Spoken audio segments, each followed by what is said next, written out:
Yeah, I have. It's been a interesting, unexpected thing in my life, I guess. When I came to Boston University, I think I'm really idealistic and care a lot about community, and I think I found a lot of friends who are Christian who also like were very aware of trying to live in the create the world as it should be, like the difference between the world as it is and the world as it should be. Oh yeah. They were like thinking a lot about that gap and what it means to live in the world as it is and like try to work to make it more like the world as it should be.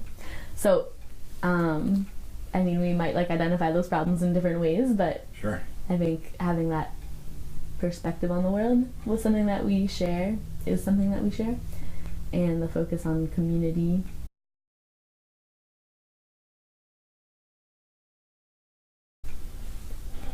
I mean, I was not interacting with Christians in the Christian setting so much. I became friends with a lot of Christians, and it was just, it was sort of like a funny thing that I had friends from InterVarsity and from the Navigators, and I was like, oh, like, they weren't, so it was just interesting that I became friends with a lot of, like, close friends with a lot of women and some men that identified as Christian.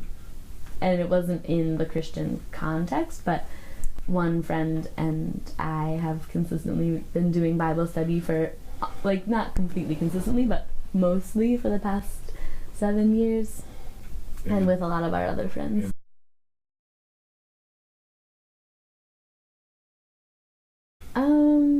That's a really good question. I definitely have, like, different ideas. I mean, or I think there's lots of different things.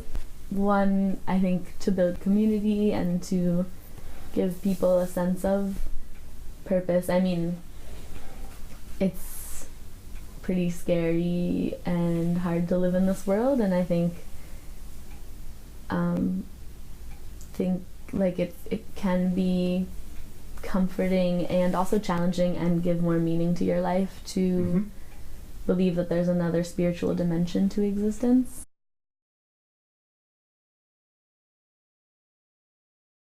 Yeah, well, I think that, like, also not only community with other humans, but also I think the personal relationship with Jesus is a comforting and guiding force for many Christians.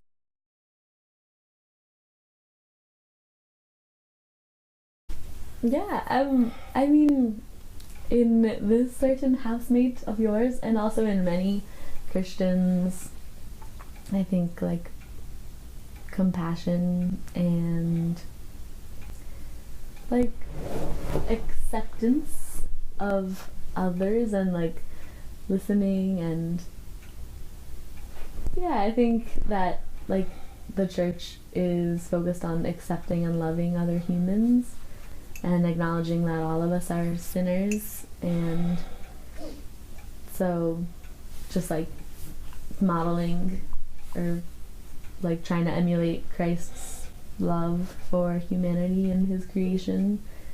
I think Christians often try to emulate that same love for other people. What you think? I've been to a few different services and they felt very different. The services compared to one another? Okay. Yeah. Describe, please. I went to First Baptist Church in Jamaica Plain, and it was the most amazing service ever. It's really progressive and a really inclusive, amazing community. There's people of all different races and socioeconomic classes and ages, and it feels like a really genuine community that's trying to break down the normal social barriers that we put up between other people and, like, really live out, like, a radical community. Yeah. And I've been to some churches that feel more like I should follow the social norms and just kind of the way that we interact in society in general. You know, we have different social norms that we maintain, so I've been to other churches that feel, like, closer to that, closer to, like, kind of maintaining normal social paradigms. Which did you prefer? I liked the more radical church that felt like a really community that was really truly accepting of all people.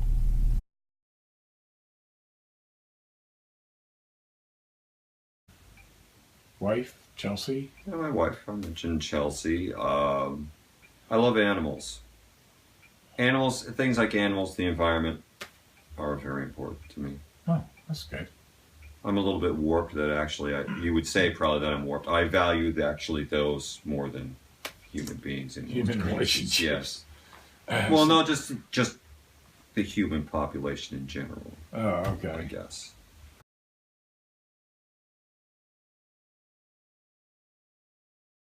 Yeah, I was raised as a Protestant. Oh. A what? A Protestant. Okay. The one you just show up on Sunday and go home. Oh, There's yes. nothing else really that, as far as I can understand, there's nothing else that goes to being a Protestant other than showing up. As far as I understood it, anyway. How was it helpful to you being a Protestant? Or was it? I don't feel that it was. I mean, in my family, between our siblings, it was more of a way to make my grandmother happy and to get us out of the house on Sunday. So we weren't bothering my parents. It wasn't reinforced at home. My parents did not go. My father was raised as a Catholic, but he was not a practicing Catholic by any means.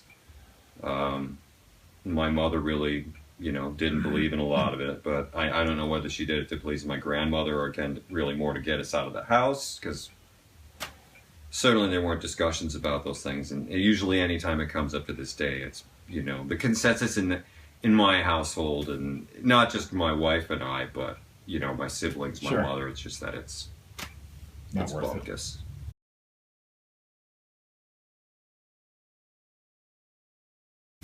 I met any, that's really tough to say. I mean, I know, like, my uncle's a guy who goes to church all the time.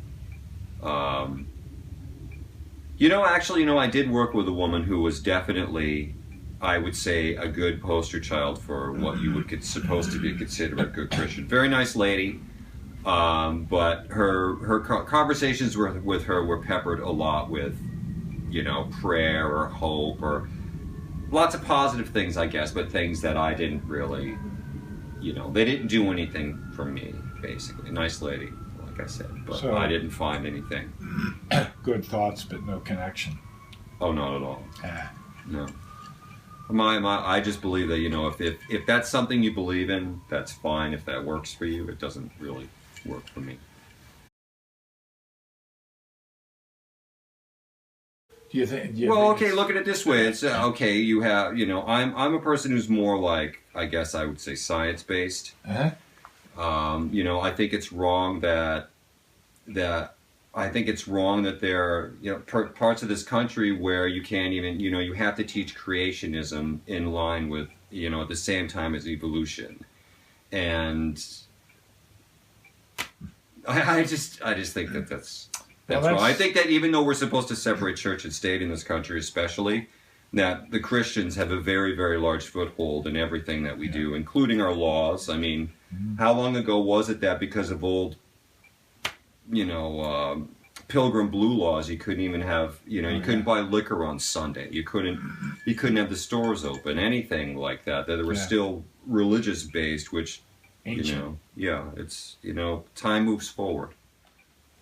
I think Christian religion started, like all religions, as a way to control people and answer things that couldn't be answered.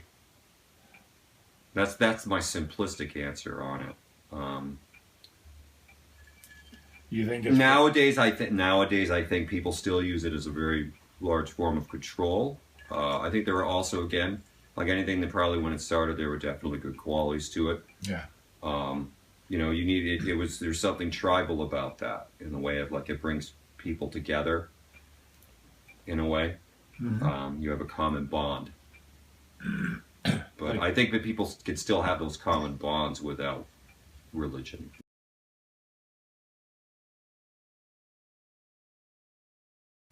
In a modern world, no, I don't think there's anything that you can go and learn through Christianity or Judaism, or being a Muslim, or Hare Krishna, whatever it is that you can't. Harry Potter. Yeah, Harry Potter. Yeah. Even Satanism, whatever your thing is, man.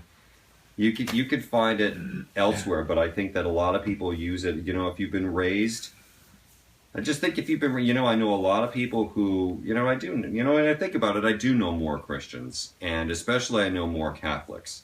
And there's one thing that I know about Catholics that's very weird, is I almost feel like most Catholics that I've met are brainwashed individuals, in that they believe the dichotomy, or that's not the right word, but they believe the things that they were taught, and they'll enforce it on other people, but then they'll go, well, I don't believe that part. And I've actually had, like, you know, debates with people like that where I go, well, if you're a Catholic, you can't say, you know, you can't call yourself a Catholic and say, well, I believe when the Catholic Church says this, but not that. It's like the Catholic Church is like, whatever the Pope says is law. You can't, you know, but these people, they don't even go to church. They don't even go on Christmas, but they're like, oh, I'm a Catholic. But, yeah, you know, how can you, cultural Catholicism? I guess. I don't know.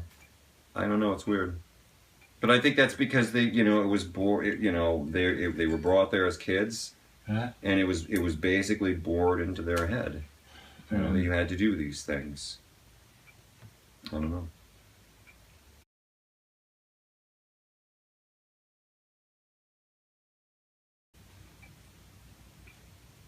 I think the first question would be, like any human being, is you want to know why. And I think if as a human being, it doesn't matter what comes after why. The most important question, I think, to anybody who's a thinker would be why. And that's what we want to know. Why? Why am I here? Why is all of this? Why did you do it this way?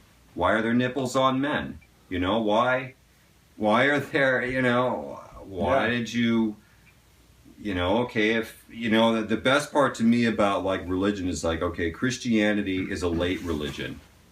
There were so many other religions that existed long before Christianity. Christianity came along, you know, you take the Egyptians, you take the Greeks, you take the Romans, you take the Incas, you take the Mayans. Everybody had multiple gods. And Christians came along and said, and the Jews came along and said, you know what, I'm better than you. I have one God who does it all. Who beats all of your other gods. Mm-hmm. And the Jews had their own thing, and then the Christians came along and said, well, you know, I've got pretty much that same God. And then they went and they stole everybody else's holidays to turn in their own holidays, in order so those people couldn't follow it anymore. The pagans and everything like that. So I guess that would be my why. Why?